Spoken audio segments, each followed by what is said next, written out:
Salamat. Salamat sa mahal na Panginoon. Ayan mga kasinag, katapos lang po namin ni Mrs. Mag hollow block.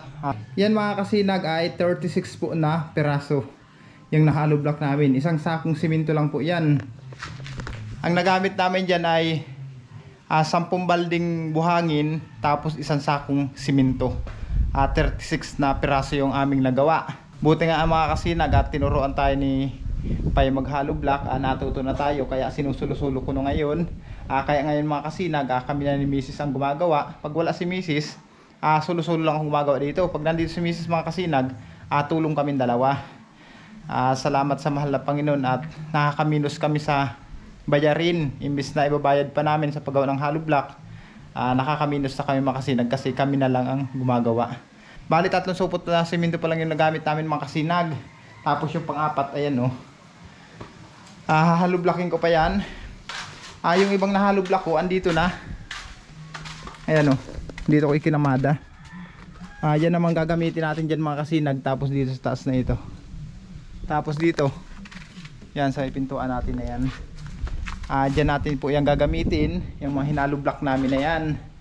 Yung isang supot na simento, gagawin ko pa rin hollow block yun. At baka sa masusod na araw, pero hindi ko pa sure mga kasinag kung kailan ipapadala dito yung ating in-order na simento. Nag-order ako mga kasinag na simento na gagamitin nga namin mga kasinag pagbuhos dyan sa bubong. Tapos yung hamba, nagpunta nga dito yung gumawa kahapon, yung asawa, na nagawa na daw yung isang pinto tapos yung 4 na hamba. Yung isang pinto na lang daw ang ginagawa nila. Medyo natatagal-tagalan nga mga kasinag gawa ng yung mister pala niya may sakit pag minsan inaatake ang tiyan. Ganun ang sabi sa amin ng misis niya kaya medyo naantala yung paggawa ng ng tawag nito ng pintuan natin. Pero ang sabi sa akin mga ilang araw na lang daw yun, tapos na po yung hamba at pinto natin na may pakabit na natin kay Boss Charlie. May patrabaho natin to. Antayin na lang natin yung simento pa na darating. Ayan mga kasinag, yan lang po yung amin nagawa ngayon. Mamimili naman pala kami ni Mrs. ng kanyang paninda. Ganun naman palang gagawin namin habang maaga pa. Babiyahin naman kami papuntang bayan ng Seroma. Ayan mga kasinag, magsasaod na kami ni Mrs. Sara mo na yung tindahan. Sabihin nyo ba, walang tindero. Pabanwaan muna kami. Nabuti kung dumating na sana si Chloe mga kasinag galing sa school. At matik yun. Siya ang magtitindera dyan pagdating niya. Let's go.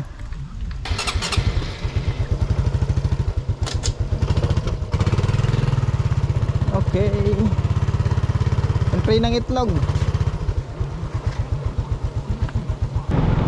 Yan, yan. Okay. Yuhuu.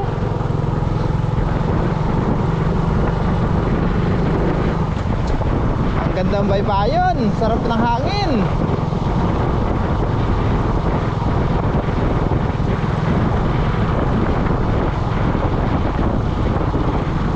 Ang ganda ng dagat.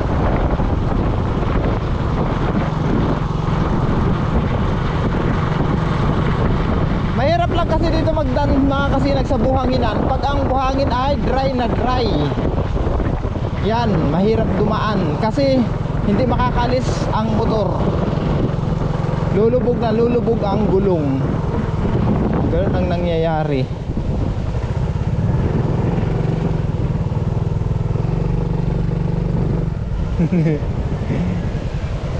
Now, ayun natin ang lubid. Lubid ng bangka. Iangat natin. Okay? Kagaya, nalubog tayo. Ha? Kuya Milvin? Kuya Milvin baga? Hindi, si anak ni ate sila eh. Matalbog. Yan.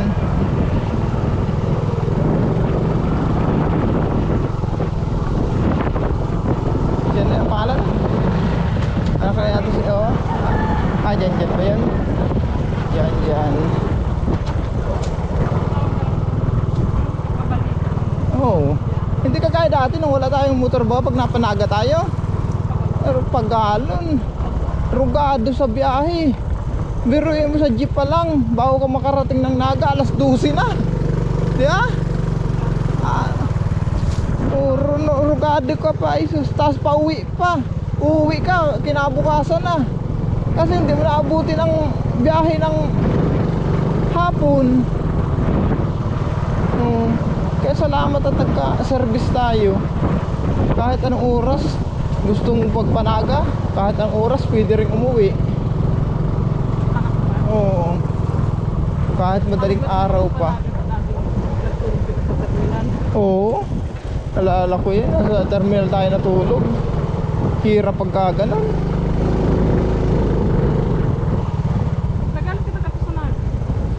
Para may kinuha tayo. Kasabi ata natin si Chloe nun. Tayo lang dalawa nun. Para namil tayo ng mga gamit ng mga bata. Sa school, mag-eskwelahan yun eh.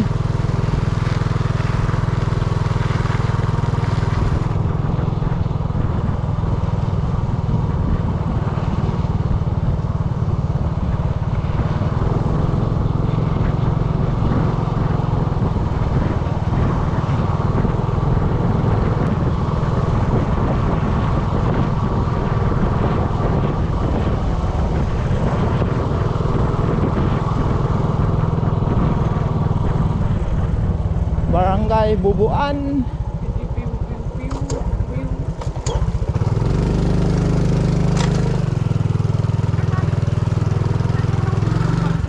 Baka hindi man dito. Hindi ang basa eh. Oo. Kung dyan yung basa yun. Barangay Bubuan. Bubuan.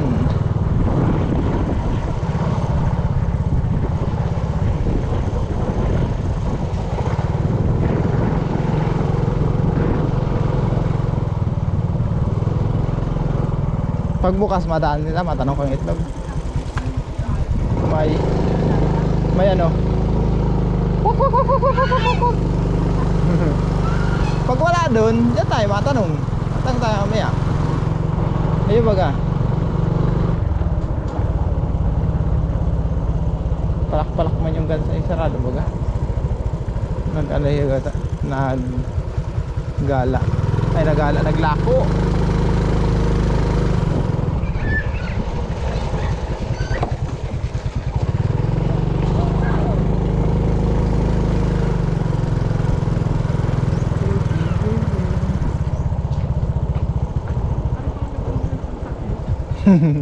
Hila-hila lang ano. Hindi ko hirapan.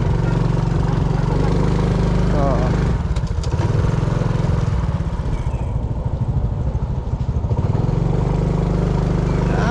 Ito na. Dito na tayo sa putol-putol ni simentado. Lubak-lubak rough road. Pero okay na rin kahit ganito mga kasinag, at least hindi maulan, hindi maputik. Alikabok nga lang.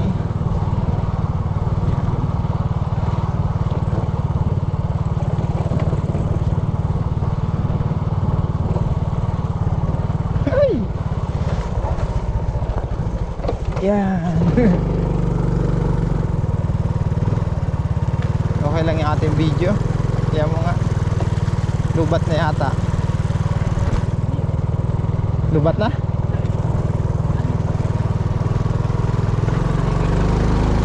Oh, let's go! Whee!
pagmasdan ng kadagatan, ano?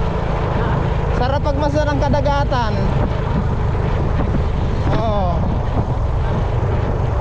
Pag may problema ka, diyan ka lang, oh, tatanawin mo lang yan, oh. Tapos iisipin mo, mabanwit ka, hahagis mo dun, oh, tapos makakahuli ka ng pating. Oo.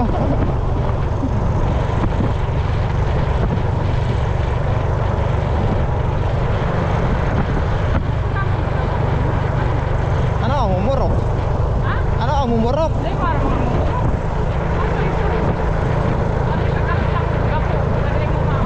Parang isal gatasan. Ha? Parang isal gatasan.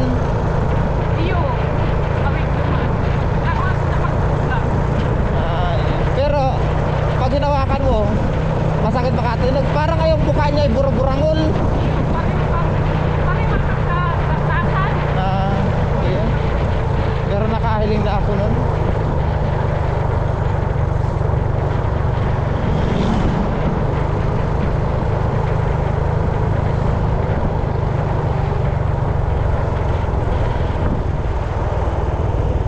Poblasyon na, poblasyon. Poblasyon.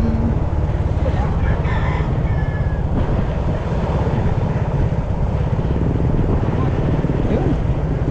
Parang inihaw. Parang sarap ng inihaw ah. Bukas. Sarado pa yung bilihan natin ng buyo.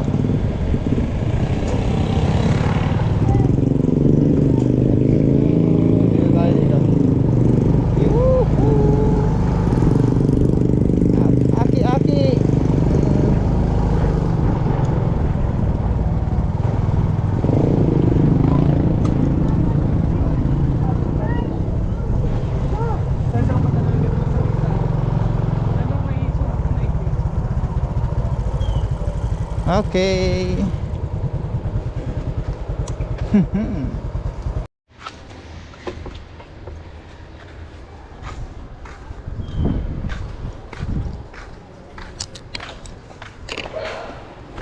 Why is 7.1?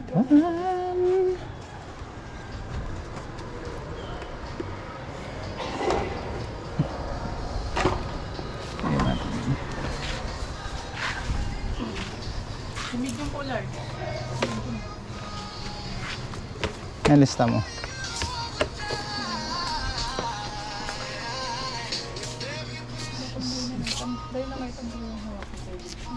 Wala man dynamite. Ano yung kulang mo kanina sa mga hindi mo nabili? Ilan? Ito malaki. Kaya naubos ang inon doon eh.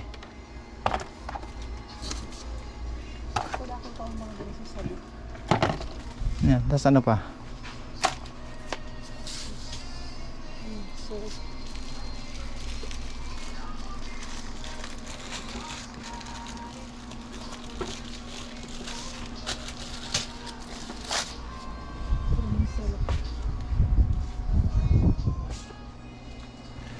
Nakapamili na kayo mga kasinag. Ayan o.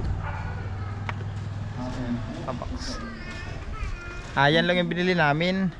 Kanina kasi mga kasinag, pag sundo ko kay Mrs. kaninang tanghali, namili na rin kami. Kaso lang hindi kami makapamili ng maramihan, gawa ng hindi nga kakayanin. Kaya bumalik na lang kami ngayon. Saka may kukunin din kaya kami, sasadyain dito. Kaya ayan, pabalik na kayo mga kasinag, tapos na kayo mamili. Uwi na tayo.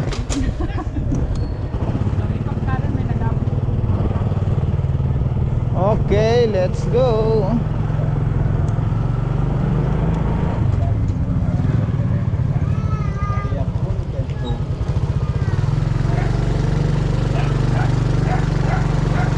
Grabe na pang tikid mo yan. Yung gamot sa panaw ni ate, napapabili. Ay, hindi nagpadala. Ay, hindi ka, hindi, ano na tayo eh, kung nagsabi ko kanina, mamrenda ka? Ayan, tipid mo. Tipid muna tayo, tipid. Tubig na lang. Oo. Kape na lang tayo pagdating sa bahay. Kaso hindi na ako kakape. Tubig? Tubig ano? Parang manok na sa Oo. Ang bango. Ang bango ng isaw. Ng ihaw-ihaw. Hanggang sa singhot na lang tayo.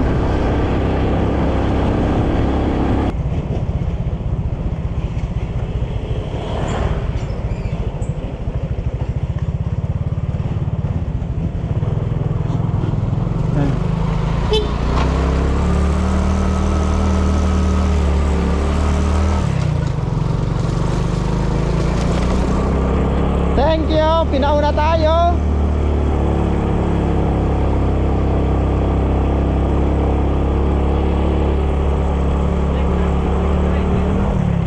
Pero ito ang kilala ay naka baba yung aking salamin ng helmet. Kaya hindi ko nakilala yung driver. Ayo.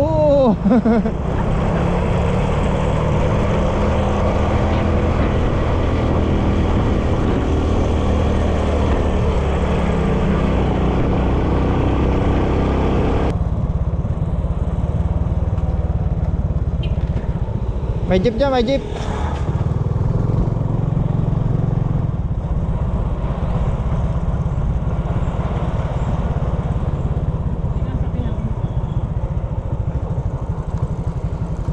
Buwasan may makakasalubong kayong jeep.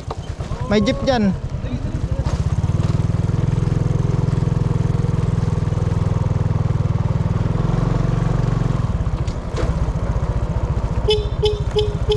Talagang titigil sila or gigilid sila kasi may jeep dyan. Dalawa pa naman pati yun.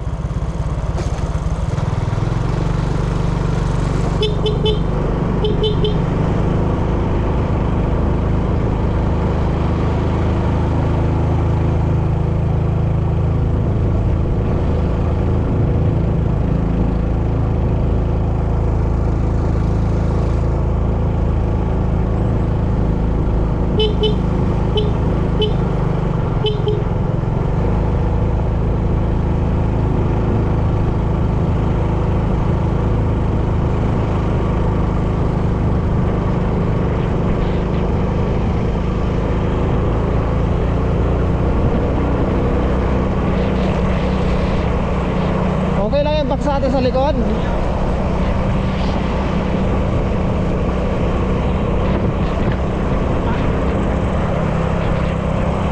Pasalit niya yung pasalit ng baksa.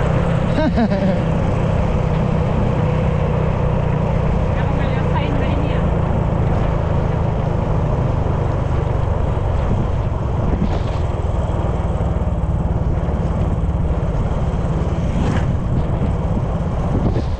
Welcome, Bubuan. Dito tayo. Bubuan. Kabisado na lamang yung nakakita. Okay lang, para pa nagpunta sila dito sa atin, alam na nila.